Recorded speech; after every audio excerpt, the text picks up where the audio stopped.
25 বছৰ এই CPM সকলো তাত খিলঞ্জীয়া মানুহৰ যি অধিকাৰ যা খিলঞ্জীয়া মানুহসকলক বিভিন্ন জাতি জনগোষ্ঠীক লৈ যোৱাৰ আৰু যি ডেভেলপমেণ্টত লৈ যাব লাগিছিলে CPM পাৰা নাছিলে এই ক্ষোভত 2018ত মানুহসকলে তাৰ জনগণসকলে তাৰ ভোটাৰসকলে BJPক আৰু IPFটিক শাসনত আনিছিলে কিন্তু IPFটিয়ে যিটো খিলঞ্জীয়া তাত ট্ৰাইবেল সকলৰ পলিটিকেল পাৰ্টি IPFটিয়ে BJPৰ লগত লগৰ হৈ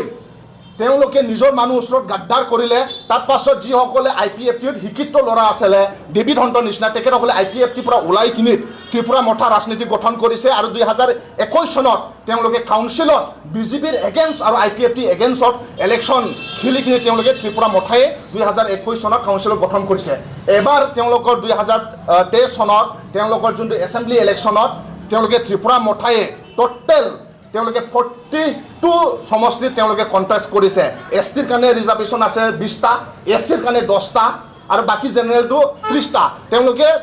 42 সমষ্টিত তেওঁলোকে ইলেকশ্যন খেলিছে আৰু এবাৰ BJPৰ তেওঁলোকৰ বহুত ডাঙৰ ডাঙৰ লিডাৰ আহিছে BJPৰ prime minister home minister Hema Malini Mithun Chakraborty বহুত ডাঙৰ ডাঙৰ কিন্তু তেওঁলোকে একো তাত কৰিব পৰা নাই কাৰণ কি 5 বছৰত তেওঁলোকে একো কাম কৰিব পৰা নাই মিছা প্ৰতিশ্ৰুতি দিছে তেওঁলোকে যি জনসাধাৰণ যেনে মানে আশা কৰিছিলে এই ৰকম তেওঁলোকে কাম কৰিব পৰা নাই অসমৰ চিফ মিনিষ্টাৰ যাক নৰ্থ ইষ্টত চাণক্য বুলি কোৱা যায় তাত চাণক্যয়ে মাণিকৰ লগত পাত্তা পোৱা নাই মাণিক হ'ল প্ৰদ্যুৎ বিক্ৰম মাণিকৰ দেৱবৰ্মা মহাৰাজ এই মাণিকৰ লগত চাণক্য ফাইট হৈ আছিলে কিন্তু চাণক্যয়ে পাত্তা পোৱা নাই আৰু তেখেতে কোনো চাণক্য নহয় মই ত্ৰিপুৰাত গৈ কিনি 15-16 দিন ময়ো আছিলোঁ যে হিমন্ত বিশ্ব শৰ্মায়ে তাৰ ট্ৰাইবেল সকলক কিনিবৰ কাৰণে ঘৰে ঘৰে গৈছে ডেভিড মুৰা সিঙৰ ঘৰতো গৈছে মোৰ বহুত লগৰৰ ঘৰত হিমন্ত বিশ্ব শৰ্মাই অসমৰ পৰা গৈ কিনি তাত বহুত লিডাৰসকলক কিনিব বিচাৰিছিলে কিন্তু কিনিব পৰা নাই ইলেকশ্যনৰ আগত যি প্ৰতিশ্ৰুতি কৈছিলে যে বড়োসকলে খিলঞ্জীয়া এই মাটিৰ ভূমিপত্ৰ বড়োসকলক কেতিয়াও শাসনত অহাৰ পাছত উচ্ছেদ কৰা নহ'ব ঘৰ মানে উচ্ছেদ কৰা নহ'ব বুলি হিমন্ত বিশ্ব শৰ্মায়ে কৈছিলে যে ভূমিপত্ৰ বড়োসকলক কেতিয়াও উচ্ছেদ কৰা নহ'ব বুলি এইটো ইউটিউবত এভেইলেবল আছে আপোনালোকে চাব পাৰিব কিন্তু শাসনত অহাৰ পাছত গুৱাহাটী টাউনটো এক্সটেনশ্যন কৰিম বুলি তাত বসবাস কৰা ইণ্ডিজিনিয়াছ ভূমিপত্ৰ বড়ো ৰাভা আৰু তিৱাসকলক উচ্ছেদ কৰিলে আমিও বিচাৰোঁ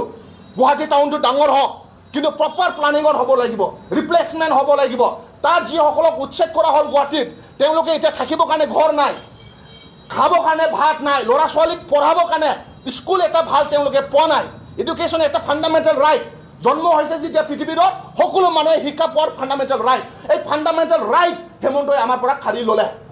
অসমত এই BTC অঞ্চলত বড়োসকলে ভূমিপত্ৰ হাজাৰ হাজাৰ বছৰ আগতে বড়োসকলে বসবাস কৰিছে কিন্তু চিৰাং অঞ্চলত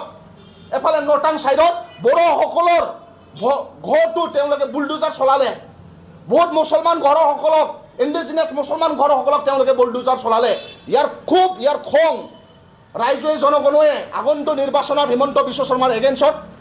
তেওঁলোকে খুব প্ৰত্যেকটা ঘৰত বুলডোজাৰ দি ভাঙা প্ৰত্যেকটা ল'ৰা ছোৱালীক নিজৰ মানে ফাণ্ডামেণ্টেল ৰাইট স্কুলৰ পৰা আঁতৰাই দিলে ঘৰৰ পৰা আঁতৰাই দিলে ইয়াৰ প্ৰতিশোধ আমাৰ জনগণে হিমন্তৰ ওপৰত BJP চৰকাৰৰ ওপৰত ল'ব এইটো আমাৰ বিশ্বাস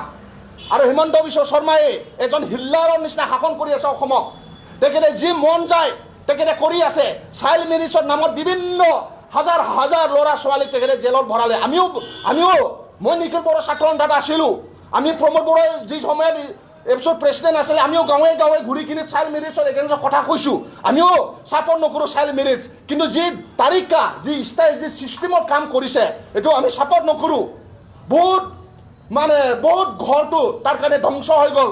বহুত ল'ৰা ছোৱালী তাৰ কাৰণে ধ্বংস হৈ গ'ল এনেকুৱা হিটলাৰ নিচিনা শাসন কৰাটো অসমৰ জনগণে কেতিয়াও নিবিচাৰে আৰু মই এইটোৱে ক'ব বিচাৰিছোঁ হিমন্ত বিশ্ব শৰ্মা আজি CM হৈ কিনি নিজকে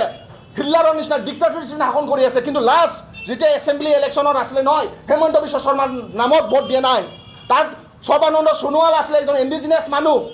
তাৰ নামত অকণমান জনগণে ভাল পায় আপাৰ আছামত মানুহ জাতীয়তাবাদ কৰি আহা বুলি অসমৰ জনগণে সৰ্বানন্দ সোণোৱালৰ নামতহে ভোট দিছিলে কিন্তু হিমন্ত বিশ্ব শৰ্মায়ে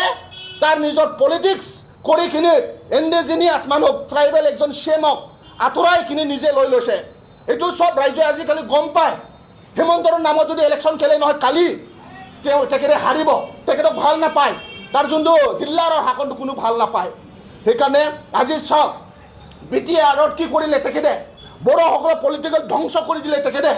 বড়োসকলক ইয়াৰ পৰা যিমান চাকৰি পাব লাগিছিলে পোৱা নাই, ইয়াৰ পৰা পাৱাৰ, ইয়াৰ পৰা পলিটিকেল ৰাইট, ইয়াৰ যিসকলে অধিকাৰ পাব লাগিছে তেখেতে চব ধ্বংস কৰি দিলে। সেইকাৰণে BTCটো বড়োসকলক শান্তিকে শাসন কৰিব দিয়ক।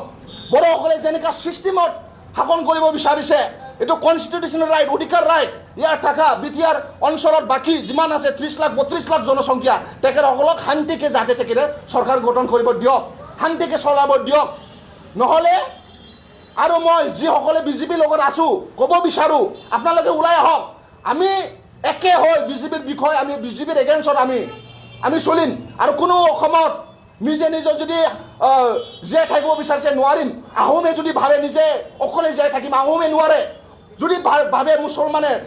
মুছলিমসকলে অকলে জীয়াই থাকিম, নোৱাৰিব। বড়োসকলে অকলে নোৱাৰিব। আমি ইউনাইটেড হৈ যিসকলে BJPসকলে আমাক শাসন কৰি আছে তাৰ এগেইনষ্টত আমি যাব লাগিব। আজি চাওক যিসকলে BJPৰ লগত এলায়েন্স আছে নহয়, তেওঁলোকৰ ৰাজনীতিক শেষ ধ্বংস হৈ গ'ল। মই নিজৰ চকুত দেখি পাইছোঁ ত্ৰিপুৰাত IPFD আছিলে, IPFD BJPৰ লগত লগ হ'ল, শেষ হৈ গ'ল ত্ৰিপুৰাৰ মঠা শাসনত আহিলে। আজি এনেকুৱা হ'ল